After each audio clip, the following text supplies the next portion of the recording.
Fui a Valencia porque quería encontrar una librería.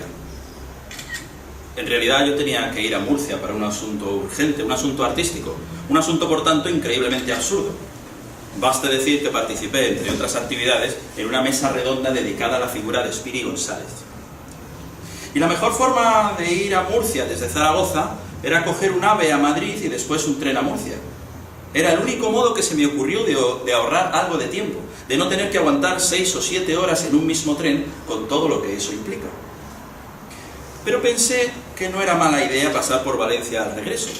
Una vez solucionado aquel asunto banal pero inevitable, podía coger un tren desde Murcia a Valencia a mediodía y después, aquella misma noche, después de buscar la librería, coger otro tren que me llevara de Valencia a Zaragoza. Un tren mucho más lento. Volver a casa por un camino distinto. Cerrar un círculo. Me acordé del problema del viajante, que había erosionado mi juventud. Pensé en la relación entre Espiri González y los trenes de alta velocidad. Traté de recordar la solución de Euler al problema de los puentes de Königsberg, 7 rayas sobre el río Pregolia. La idea genial de generalizar un problema para simplificarlo, de complicarlo para hacerlo más sencillo, o al menos para poder abordarlo. ¿Cuántos puentes habría en Valencia sobre el río Turia? Yo no había estado nunca en Valencia. Un familiar había vivido allí durante algunos años y yo lo había visitado con frecuencia, 6 o 7 veces, tal vez 8. Pero en ningún caso había estado en la ciudad, en Valencia, por la sencilla razón de que había paseado por Valencia en compañía, guiado, nunca solo, ni siquiera durante unas horas. Y esa no es forma de estar en los sitios. Había visto las grandes avenidas, claro, y las obras. Me había impregnado de la violencia generalizada. Había tocado la superficie de algunos edificios con incredulidad. Pero todo sin estar allí. O dicho de forma más estricta, desde otra parte. Los puentes, por ejemplo. Cuando se ve un lugar en compañía, lo extraño es el lugar. Cuando estás solo, el peso de tu propia extrañeza se apodera de todo lo demás. El extraño eres tú. El extraño eres tú. La librería se llama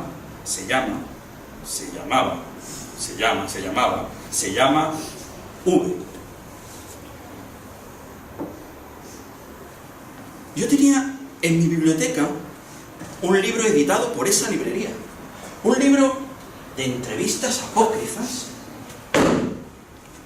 al menos en apariencia, entre un profesor y un dibujante o pintor. Un libro que llevaba años obsesionándome. Tampoco entendía el nombre de la librería. V de Valencia. O algo más oscuro. La serie de ciencia ficción de mi niñez. Las sombreras, las caretas, el polvo naranja, la mujer que come un ratón, vivo, de perfil, el rojo y el negro. Encontré la librería de inmediato. Estaba en el centro de Valencia, de aquella ciudad que visitaba por primera vez. Casi me tropecé con ella. No había ningún cliente dentro. Antes de entrar, respiré hondo mientras observaba detenidamente el escaparate, los libros dispuestos allí. Bueno, en realidad no respiré hondo. Fue solo un recurso narrativo que me permitía, antes de entrar, imaginar que era alguien que respiraba hondo para cobrar ánimos. A veces me cuento mi historia para tratar de comprenderla o para poder soportarla. Parecía un altar, el escaparate. Aquellos libros que me mostraban su dibujo, su portada o su cubierta, su propio escaparate portátil, y me interpelaban. Me mareé una y otra vez, en bucle. Reconocí 2 o 3 títulos, 2 o 3 autores, 2 o 3 editoriales, no necesariamente solapados. De uno de aquellos libros frontales, por ejemplo, reconocí al autor, el nombre del autor, pero ni el título del ensayo, imaginé que era un ensayo filosófico, esotérico, estético, ni el nombre de la editorial me dijeron nada. Yo no los conocía o los había olvidado. Pensé durante un instante en un artículo sobre la higiene que había leído en el tren que me había llevado a Valencia desde Murcia, aquella misma tarde, solo un par de horas antes. El instante resonó. Tardaba en desaparecer. un artículo higiénico que me había hecho pensar con intensidad en algunas de las cosas que yo quería contar.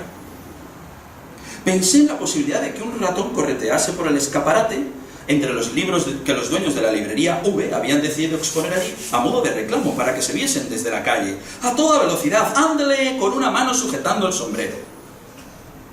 En el interior de la librería, ya lo he dicho, no había clientes, solo dos hombres que conversaban, uno enfrente del otro, sentados, separados por una gran mesa o un gran escritorio repleto de papeles y volúmenes amontonados, plano y contraplano. Yo pensé, claro, en el libro de entrevistas. ¿Serían ellos? No me miraron, a pesar de que yo había respirado hondo antes de entrar. Recorrí la estantería que me quedaba a mi derecha, la más cercana a la puerta. Vi que allí estaban los libros de narrativa. No sabía si buscaba un libro de narrativa, una novela, un libro de cuentos de Quique Parra, de Alberto Torres Blandina. No sabía. O alguna otra cosa, una excusa para intervenir. Pero me pareció que era prudente permanecer allí, a la derecha, cerca todavía de la puerta, mientras buscaba las palabras o el valor para preguntar por aquel otro libro que yo había leído tantas veces. El libro editado en aquella misma librería, el libro que me obsesionaba y que ahora se había mezclado con el artículo higiénico que había leído en el tren. Primero tracé con la vista aquel corredor ficticio situado a mi derecha. Después lo recorrí con los pasos en paralelo a la exposición del mueble, alejándome de la puerta y acercándome poco a poco a las dos personas que conversaban. La corriente caminaba conmigo, me animaba a continuar. A la izquierda, allá lejos, se abría un abismo, los volúmenes de ensayo. Mientras repasaba los títulos de la sección de narrativa, los más cercanos, escuchaba la conversación de aquellos dos hombres que no parecían haber percibido todavía mi presencia. Uno tenía la voz muy grave, el que estaba orientado hacia mí, mientras que el otro, el que me daba la espalda, tenía la voz muy aguda. En aquella estantería provisional me encontré de pronto con el escritor T. Todos sus libros, apretujados, uno junto al otro, al lado de algunos libros que tenían que ver con él, con T, pero no había escrito él, una recopilación de cartas, una biografía, un libro de conversaciones. Fue un encuentro que me alivió. Escuchaba mientras tanto que aquellos dos hombres hablaban de González Ruano, un escritor al que yo no he leído o no recuerdo haber leído. Yo quería seguir avanzando en mi repaso de títulos, pero me quedé cegado por T, atrapado en ese hueco, o ese volumen, tal vez 40 o 50 centímetros de libros, casi todos amarillos o amarillentos.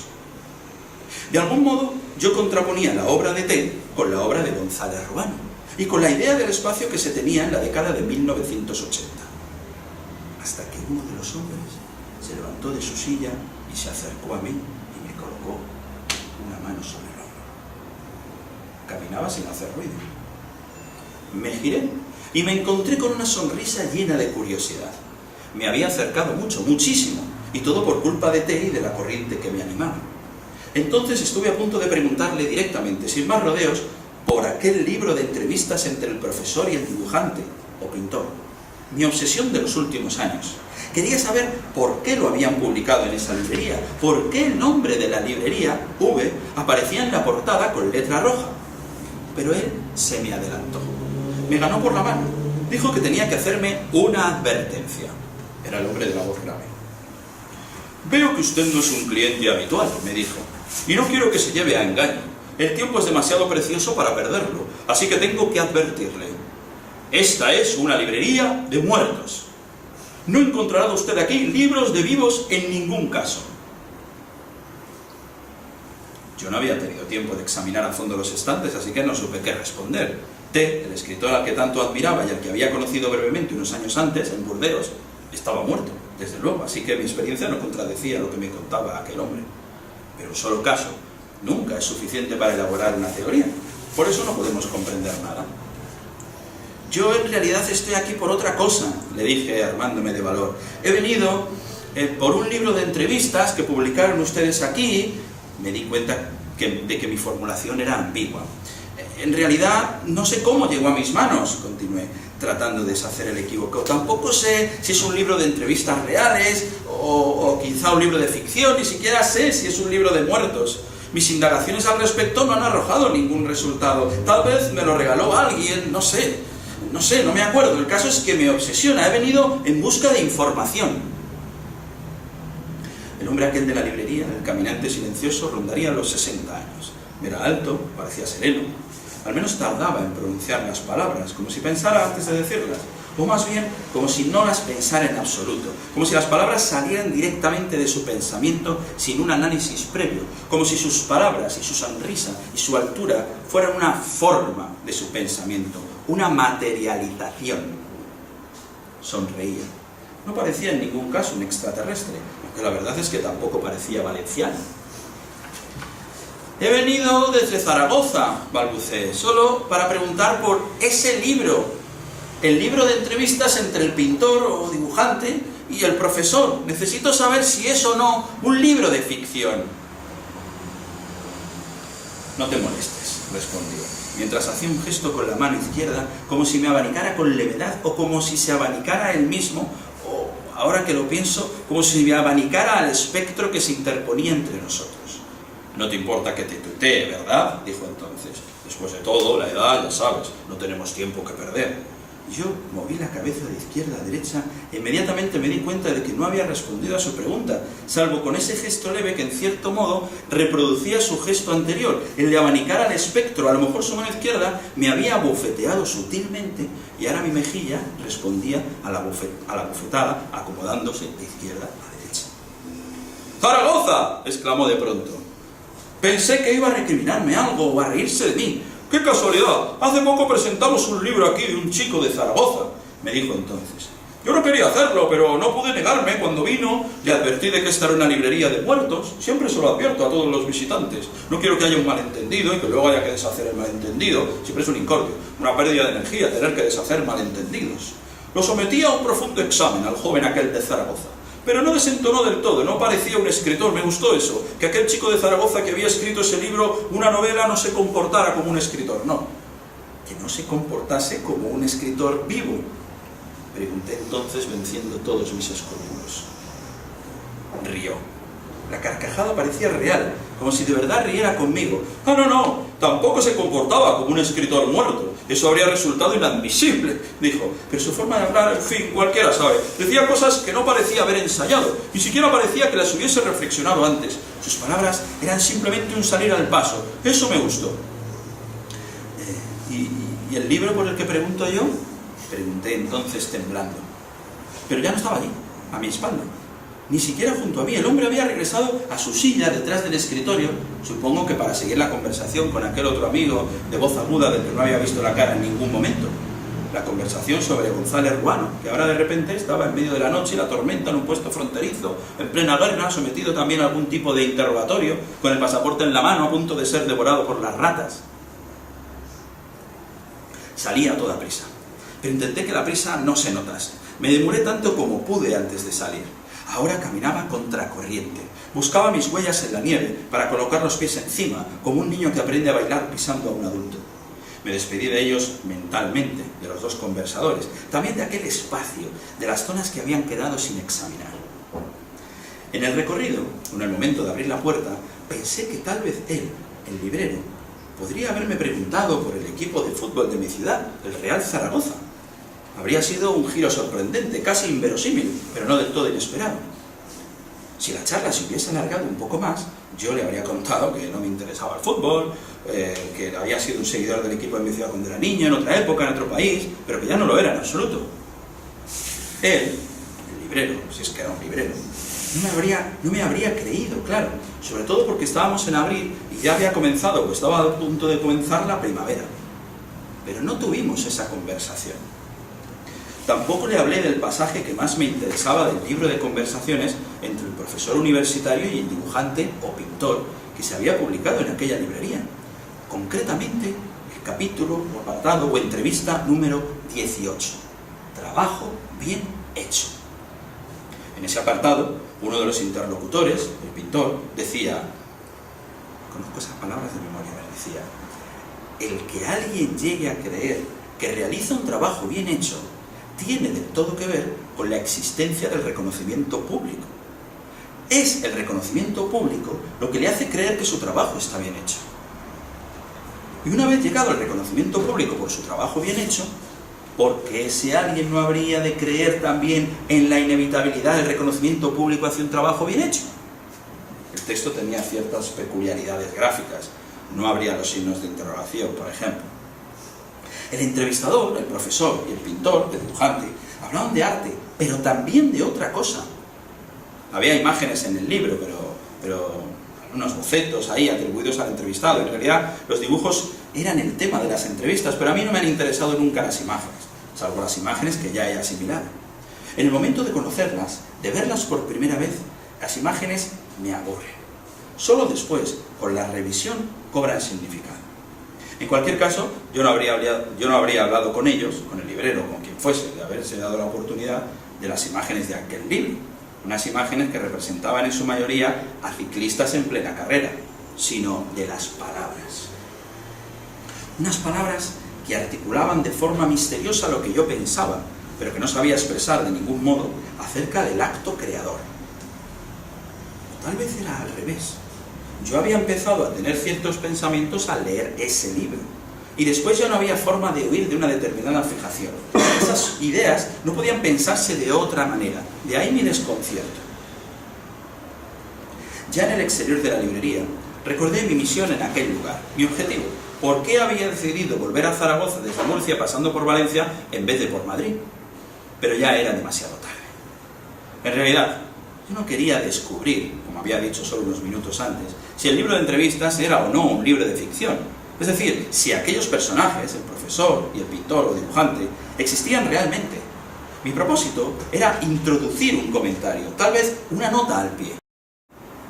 Unos años antes, en mi época de mayor obsesión con el capítulo 18, el dedicado al trabajo bien hecho, 5 o 6 años antes tal vez, había leído un artículo científico acerca de un parásito, el Toxoplasma gondii, en el que se aseguraba que los ratones infectados por él, además de desarrollar quistes en su cuerpo, en los músculos y en el cerebro, sentían de pronto una fuerte atracción por los gatos.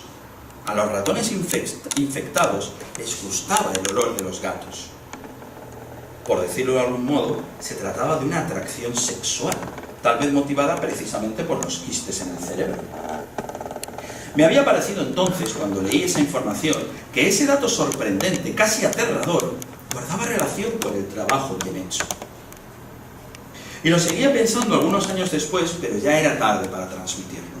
Había entrado en la librería, sí, no me había costado encontrar la librería V de Valencia, pero después había salido, ya estaba fuera, había renunciado. No me había atrevido a enfrentarme al librero. Ya no podía tratar de justificar esa relación entre el Toxoplasma gondii, que hace que los ratones se sientan sexualmente atraídos por los gatos, debido seguramente a los quistes cerebrales, y la noción de trabajo bien hecho. La crítica, pensé entonces. Los críticos son los ratones, y los autores son los gatos. O tal vez al revés. El parásito, el protozoo, el lenguaje técnico y su máscara. Simplificaciones. El toxoplasma es la literatura y el quiste es el crítico literario, pensé. O al revés. Pero entonces, detenido todavía en la acera, recién salido de la librería V, donde no me había atrevido a hablar de aquel parásito, se cruzó otro pensamiento, el del artículo divulgativo, esta vez que había leído en el tren que me había llevado desde Murcia hasta Valencia aquella misma tarde. Texto higiénico, como creo haber dicho ya. Había una relación, aunque yo no supiera expresarla con claridad. Tenía que ver con el libro de entrevistas, con el trabajo bien hecho, con el Toxoplasma gondii. Estaba anocheciendo, pero aún faltaban 2 o 3 horas para que saliera el otro tren, el que me llevaría de nuevo a Zaragoza. El artículo que había leído en el tren, un tren que yo no habría tomado si no hubiese tenido la intención de buscar la librería V para contarle a alguien la terrible historia de Toxoplasma gondii, hablaba de los errores más comunes en nuestra higiene doméstica. Enumeraba, ante todo, 3. El primero consistía en lavar la ropa blanca junto a la ropa de color. Antes, las amas de casa separaban la ropa blanca de la ropa de color, venía a decir el autor de aquel artículo. Pero ahora ya no lo hacemos. Y se trata de un hábito nocivo, no separar la ropa blanca de la ropa de color, porque la ropa de color no puede lavarse a alta temperatura y es imprescindible lavar la ropa blanca a alta temperatura. En aquel primer punto del artículo ya encontré un motivo de reflexión relacionado con el trabajo bien hecho y con el toxoplasma, pero relacionado sobre todo con la literatura.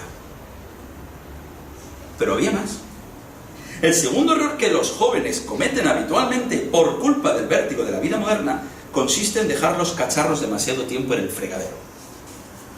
Los platos y las sartenes con resto de comida son un nido de bacterias, un criadero, una plantación, un oasis. El tercer error, tal vez el más grave, es no bajar la tapa del inodoro antes de tirar de la cadena. Cuando hay heces en el inodoro, las bacterias de las heces, al vaciar la cisterna, salen disparadas y se esparcen por todo el cuarto de baño. Salpican las paredes, el suelo, el lavabo, la bañera, las toallas, los cristales, incluso el techo.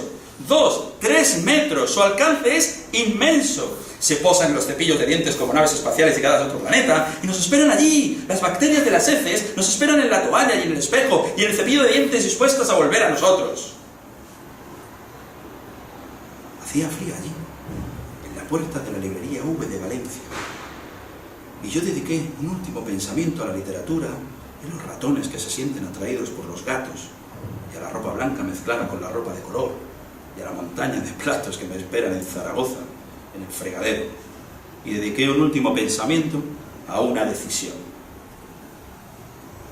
A partir de ese momento, siempre bajaría o cerraría la tapa del inodoro, la tapa del váter, decíamos en casa, antes de tirar de la cadena. Entonces sentí que algo se me revolvía en el estómago, pero no supe si era hambre o ganas de regresar.